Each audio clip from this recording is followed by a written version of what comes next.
Welcome, everybody, back into Nerd Sesh. As always, I'm Carson Breber, and alongside me is Logan Camden, and we have got a bunch of great NBA talk to get through with you guys today, but we have to start with the breaking news, the biggest story around the association, that being that Bradley Beal has been traded to the Phoenix Suns for Chris Paul, Landry Shamet, a handful of second-round picks, and a few pick swaps as well. Logan, the Suns continue to make super aggressive moves for stars. Obviously, it was KD a few months ago. Now it's Bradley Beal. What's your take on this, and what should we expect from Phoenix in terms of contention with this roster? Yeah, Carson, most people really think that the Suns fleeced Washington asset-wise in this one. You know, you just give up Paul Shamet and a few second-round picks, some pick swaps. To me, that's not really the case. I think that it's tough, man. It's tough bringing on Bradley Beal. I think there are legitimate skill set redundancies when you look at this core in terms that KD, Devin Booker, Bradley Beal are all elite off-the-dribble scorers, pull-up shooters, and are all better, you know, with the ball in their hands. So I think there's some redundancy there. I think we've seen some legitimate regression from Bradley Beal where he's not at that star level that he was a few years back, right? We've been having this Beal conversation for about 3 years now, where is he going to get moved? Is this the time? When does this happen? To me, it comes 2 years late, and I wish that Washington was able to take the Miami Heat deal, apparently reportedly offered Duncan Robinson, Kyle Lowry, and some firsts.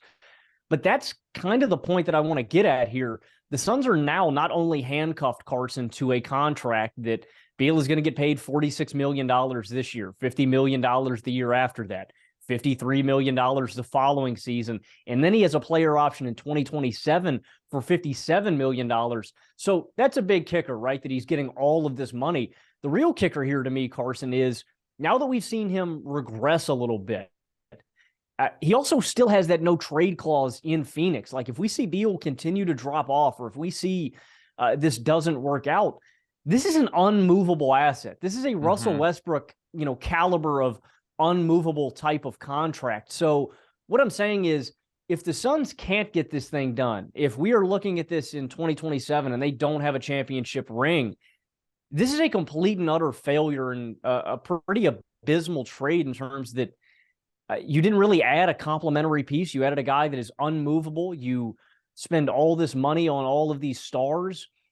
That's what makes this difficult. And I think the thing that is really hard is now building a tangible bench around all of these guys. You have 5 total guys under contract. They are already over the cap limit, Carson, with these 5 guys. I don't know if they plan to still move DeAndre Ayton or what the deal is, but I don't know. To me, I would have tried to have moved Chris Paul and filled out the roster with more complementary assets, guys that play defense, guys that shoot the ball well. I don't really think you need more on-the-dribble creation or another ball handler in this offense. I don't really think you need another scorer. To me, this is the equivalent of like the Dallas Mavericks trading for Luka Doncic when you clearly need supporting role pieces. So I don't know, Carson. For me, yes, this is going to be a contending team. You have one of the best duos in all of basketball in Kevin Durant and Devin Booker. Now you have a better third star than Chris Paul, but this is not a cure-all for all of the Suns' issues. They still don't have a great bench.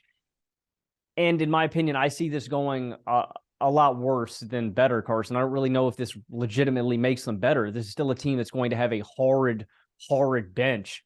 So I don't know, man. I'm conflicted. Yeah, I think Beal is a better player than Chris Paul at this point in their careers, but there's a lot of negatives that come with this trade too, Carson. And I don't really know if it makes them legitimately better as contenders in the West. I do think it makes them better, but it is certainly not a cure-all, instantly elevate them to tier 1 contender kind of move, because there's just too many deficiencies on this roster. And those were exposed in the playoffs, and it was not a lack of high-end offensive creation from their stars, the sort of thing that Bradley Beal does bring more of.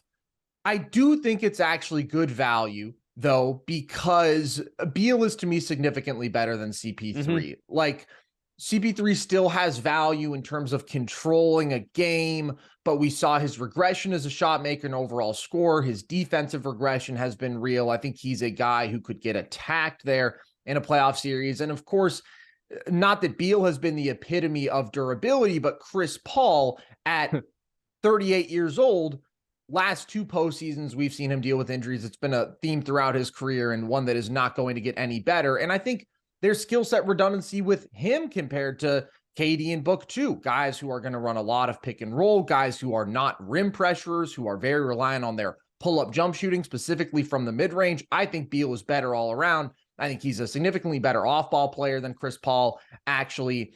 And I think it's good value for Beal because you're not giving up really a single asset that hurts you, right? Landry Shamet sucks.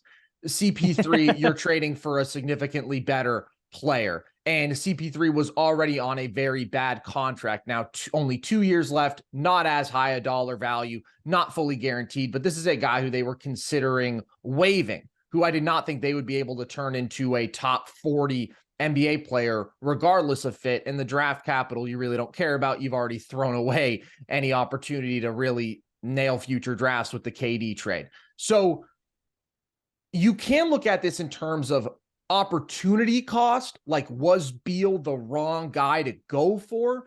But I don't know that that argument really holds water because I think they were only able to execute this trade to begin with because of a number of very favorable conditions working in their favor. That being that Washington is a desperate team to move on from the Beal era. They have a very good player, but one who is a bad contract and therefore is not as valuable as his pure basketball skill would maybe dictate he should be, who does not at all align with their timeline. Like you weren't going to be able to turn Chris Paul into OG Anunoby, right? Beal may be better in a vacuum. OG is a better fit maybe when you're talking about bringing wing defense and off-ball shooting and what have you. But because of the fact that he is younger on a more attractive contract, all these things, he's viewed as a much more positive asset. So I do like the move. I think it makes them a bit better. I still think they're getting lapped by Denver, Milwaukee, Boston in terms of impactful depth guys, in terms of two-way ceiling. And I am concerned that this could be limiting for them long-term when you're still paying Bradley Beal $50 million plus in 2027. Maybe just after another year of CP, you could have flipped him as an expiring into something more valuable. Or even this year, maybe just waiving him, getting off of some of that cap could open up more doors long-term because they are so incredibly limited in building out a quality roster alongside their star core. But they weren't in a good position to add a bunch of quality role guys on really even mid-sized contracts anyways. I do think the fit is an interesting one because I think some people are underrating how good Bradley Beal is off ball. I mean, that was like his entire appeal for the first 6 years of his career, playing with John Wall, this phenomenal catch and shooter, this very cerebral cutter, this guy who can play within the flow of the offense. And I still think that he has those traits. He's top 5 in cuts per game as a guard last year, an efficient scorer there. That's consistently been a pillar of his game, 40% on catch and shoot threes. And I think he's also a very good on-ball creator. His playmaking has developed so much over the last few years. I do not consider him a selfish player. I think he can make some very solid, important NBA passes, one-handed live dribble reads, pocket passes, skip passes to the corner. And then I think he's just an efficient all-around scorer. Was quite efficient finishing at the rim this year, almost 72% in the restricted area, 48% for mid-range, 54% on floaters. The guy is just an all-around bucket. But again, when you look at Phoenix and you ask them, where did you fall short? It wasn't their ability to have guys get buckets out of the mid-range to create their own shot at a high level. It was their overall size deficiency compared to a team like Denver. And I'm not just talking height, I'm talking physicality too, strength. And it was their defensive struggles, and it was their depth. It was the fact that they could not rely on anybody outside of their top two guys to consistently produce at a high level, especially once Chris Paul got hurt. And Beal doesn't help them in a lot of those categories. Like, although I do think all three of these stars are very skilled off-ball players. Book, to me, is one of the best off-ball guards in the league. KD does not need to dominate the ball, is a phenomenal shooter.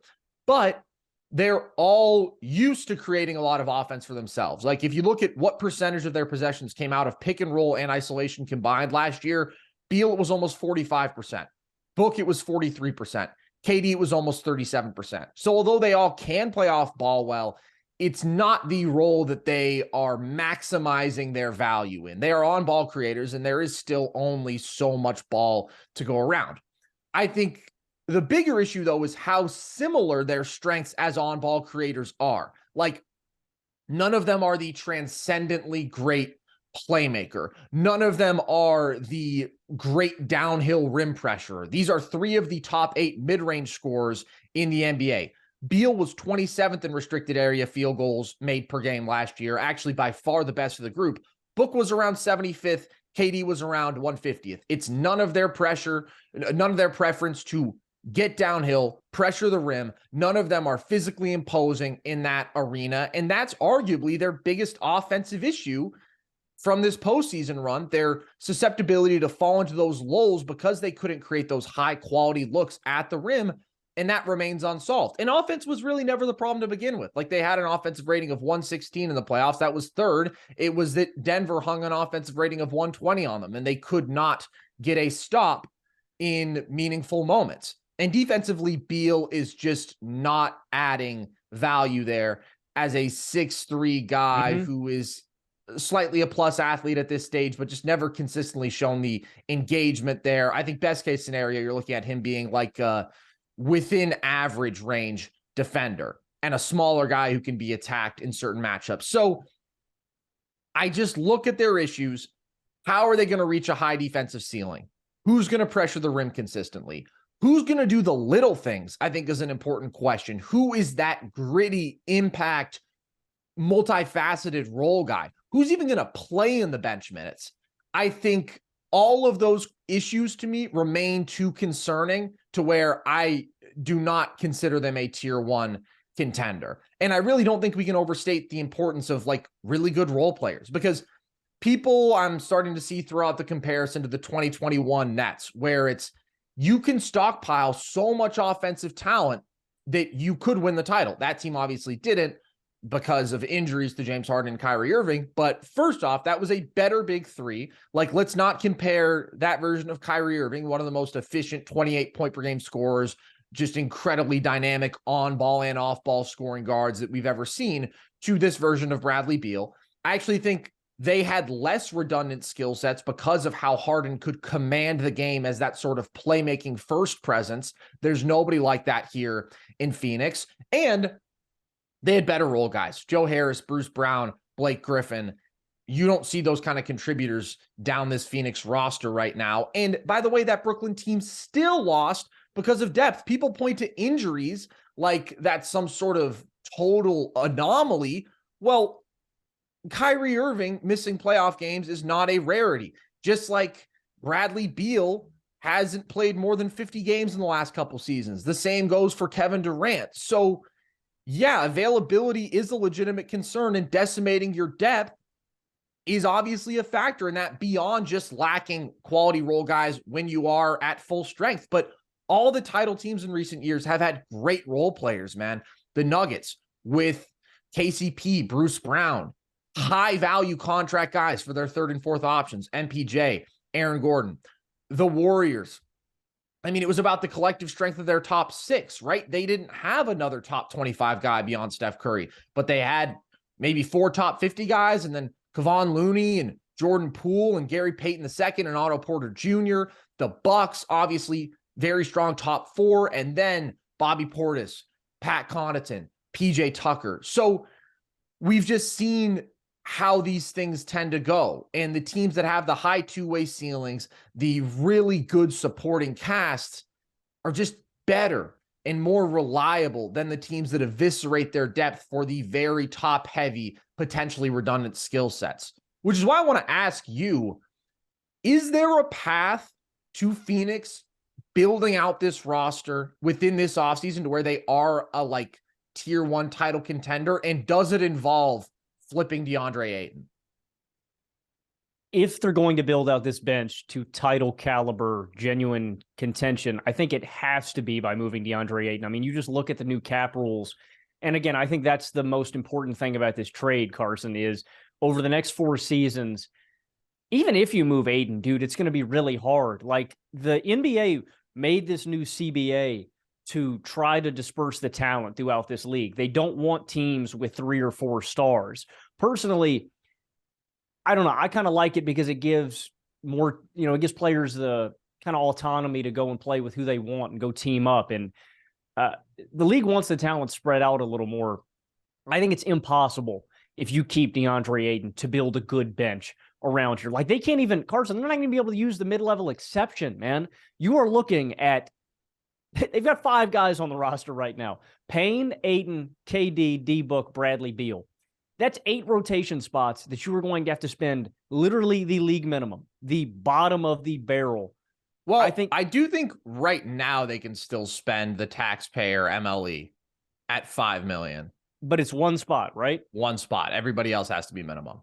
Exactly. Like, I think you have to move DeAndre Ayton if that is what you're going to do. And again, I think the biggest issue is what you hit on at the tail end of that, Carson, is the surrounding pieces and defense. I think that was the biggest issue in Phoenix's title run. You're not going to be able to get any plus defenders. A friend of the show, Jason Timp, posts the Hoops Tonight. Great basketball content over there. I implore you guys to check it out. Also mention what you said, Carson. You need gritty dogs down the end of the roster, the guys who are going to do the little things, the hustle plays, the loose balls, crashing the glass. On this roster as it currently stands, Carson, I don't know if you have one plus defender. Like, shout out KD, shout out Book. They're pretty good. They're serviceable. I don't know if you have any gritty dogs. I don't know if you have any guys who are going to do the dirty work. I don't know if you have any plus defenders down the roster right now, and you need those guys. And yeah, I don't consider Phoenix in the upper echelon of contenders. So if they don't move DeAndre Ayton, I don't think you have even a good bench. Like, I just think there are too many limiting factors and too many red flags to me, Carson, to consider this team a legit contender. And I don't see them building out a great bench.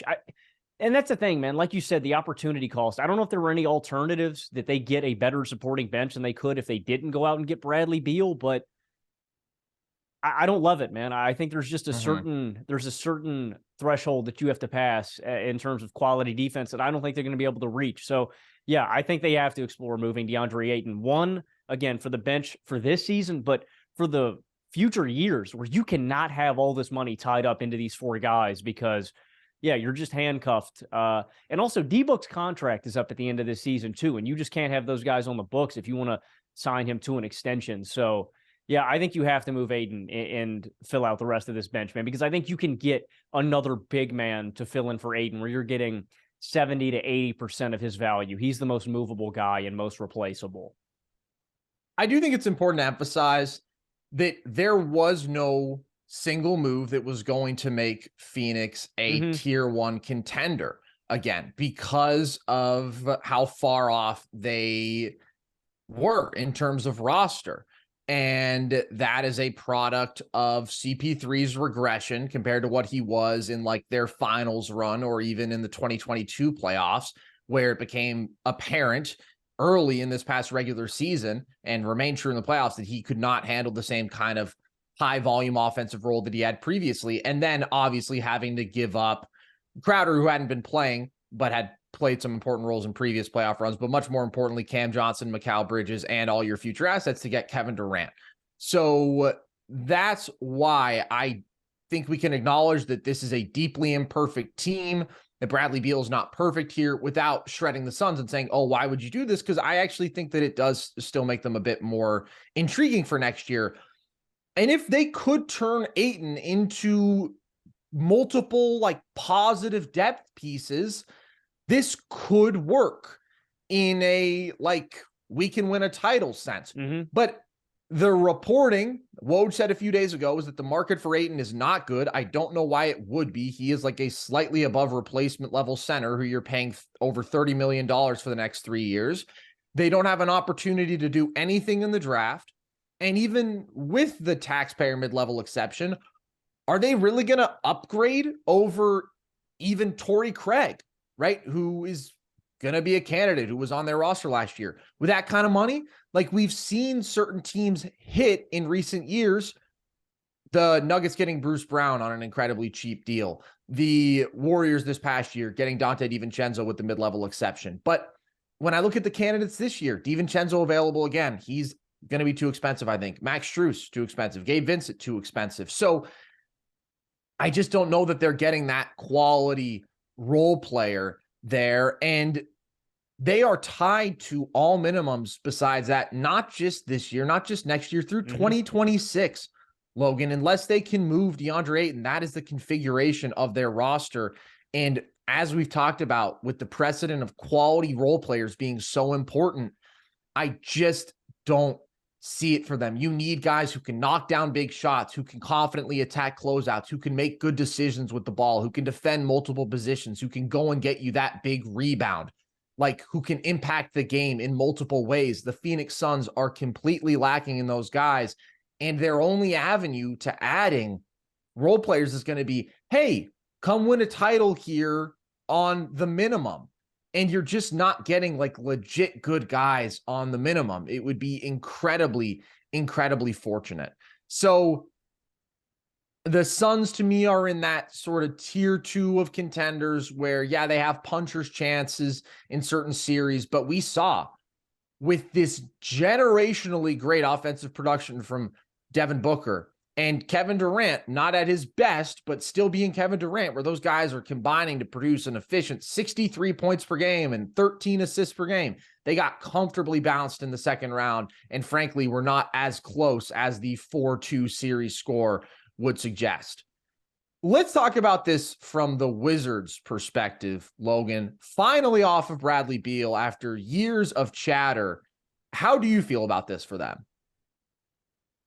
Yeah, I mean, it's just the Wizards doing Wizards things, man. This is a team that is just completely lost. Like the way I think about it, man, remember back when they had John Wall, and of course, John Wall was one of the best point guards in the league when they inked that deal, right? But they signed him to this mammoth contract and then eventually have to move off of him. You kind of have a almost mirror image of that. Oh, let's hang on to Bradley Beal too long. Like, dude, if you had just moved him a year or two ago, you could have gotten a haul, Washington. You trade him to a contender. You get some first-round picks, probably that would have been around this year or last year. His contract was a lot better then, and I still know he had the no-trade clause, so he could have dictated where he went, but his value was sick. I remember 2 years ago, Carson, he was averaging 32 points per game. Only 6 assists, but like you mentioned, had improved as a passer, was a legitimate good playmaker, was the lead ball handler here in Washington, had the most assists per game, like coupled if his teammates would make shots. Like he just had a horrible supporting cast around him. So I think this is a gaffe, another big time gaffe by Washington in terms of just not getting off of him earlier and letting it come to this. Just another foolish move. And again, the no trade clause, smooth move, guys. Could have got a couple first round picks. Could have got some nice role players. Washington does Washington things. Yeah, I mean, this is cool. You get off of him. That's the one silver lining about this. You've got a young core. You've got 2 B players in Kuzma and Porzingis, right? I don't love the configuration of this roster. This is a team that's probably going to win 28 to 34 games next season. But that being said, they've got some young guys that I like. I still want to see more Johnny Davis. He looked good down the last month and a half of the season. You've got Denny Avdija on some pretty cheap money. So they've got a lot of money to spend over the next couple of years, and they've got a lot of flexibility. That's the one silver lining to this for Washington. You don't get peak Beal value. I presume they're probably going to cut Chris Paul. I don't expect them to give him burn. If they do, I don't really think it makes that big of a difference. But again, they've got a lot of flexibility and a lot of money that they can play with over the next few years. And that's the most important aspect of this. So they've got flexibility moving forward, but they definitely did not move off of Bradley Beal at peak value. Yeah, good for them, dude. They finally did the thing that everybody around the league has been clamoring for them to do for years. And I understand that Beal repeatedly stated his commitment and he had a no trade clause, but I think it's a disaster in the scope of things. Like, this is really pennies on the dollar value for what you would have gotten for Beal a few years ago. I mean, even with the Mammoth extension, right? Pre-regression, people tend to underestimate how soon regression could be coming for any one player. And people would have looked at Beal and said, oh my God, he's a clear top 20 guy. It's a star hungry league. Let's pay the price of a couple firsts and a quality young piece alongside that. and that didn't happen. The bottom line is they made the playoffs once in all of the Beal solo years post John Wall. They lost in 5 games. They paid him this massive contract, a disaster, and they leave this entire era having not had a top 8 pick with no cornerstone young players. And by the way, they just traded away one of the best, Rui Hachimura, for second rounders. And they are now left with Kuz and Porzingis, who are good, not great, expensive players in their late 20s, both of whom could be free agents. So they're completely directionless. They have nothing to hang their hat on. And they came to this conclusion just way too late. The other angle to explore here, Logan, is what happens with Chris Paul, because it does not seem like he will be staying in Washington. There's been rumors of the Clippers wanting to pursue him, the Warriors wanting to pursue him. And he is still a good NBA player who can positively impact a lot of situations. So how do you think this all plays out with him? Yeah, I don't think he plays in Washington. I laid out a couple destinations where I think he fits. I think the Clippers are one, still in need of a legitimate point guard. I like Russell Westbrook coming off the bench. I just don't think he's that guy. I know he had stretches, man. It's still Russell Westbrook. I think he's a better fit reuniting, going home to back to the Clippers, and could, actually be of benefit to those guys. Again, takes a little bit of pressure off Kawhi. PG can set the table for them. I also think the other LA team, I think the Lakers should be an intriguing destination. Reeves is great. I still want him getting his touches and stuff like that. But if they lose D'Lo, I think Chris Paul's a really solid replacement. You've got 2 guys who can run the pick and roll really well with him, AD, LeBron, guys who will thrive off of Chris Paul. I still think, I think Chris has this negative stigma around him after a bad playoff run, but I still think he's a legitimately good NBA player and a guy that can provide really good rotational minutes to a contending team. So my 2 favorite destinations are probably either of the LA teams. And again, I legitimately think that Chris Paul improves their team and will help them contend for a title. I agree. Those are my 2 favorites as well. I think the Lakers is my favorite pure basketball situation because I think they are going to need more ball handling, more playmaking if they do let D'Lo go, which I think they should, because to me, CP3 is more dependable, a better decision maker. D'Lo was so erratic, so reliant on his tough shot making in that playoff run. And if they can get him there, get that LeBron friend championship contending discount for real cheap, which I could see happening for CP3 at this age, then I think that would be an upgrade. And especially as LeBron wants to play more and more off ball and whatnot, AD not being a great creator for himself, it just makes sense to bring CP3 in as that maestro that he is. And the Clippers is also interesting. I do think it would be good to see them with somebody who can really just dictate the game, find Kawhi and PG in their spots and whatnot. I also do wonder, though, if he could sort of have some of the same redundancies there that he did in Phoenix, where you're like, all right, bottom line, Kawhi and PG are good enough playmakers and are these great scoring weapons that why wouldn't we just want them dictating more possessions than CP? I think there's more conflict of skill set there than there would be with the Lakers, but I think he would make either one of those teams markedly better, like not a ton better, but he would have a positive impact in those situations to me. So that will be very interesting to track.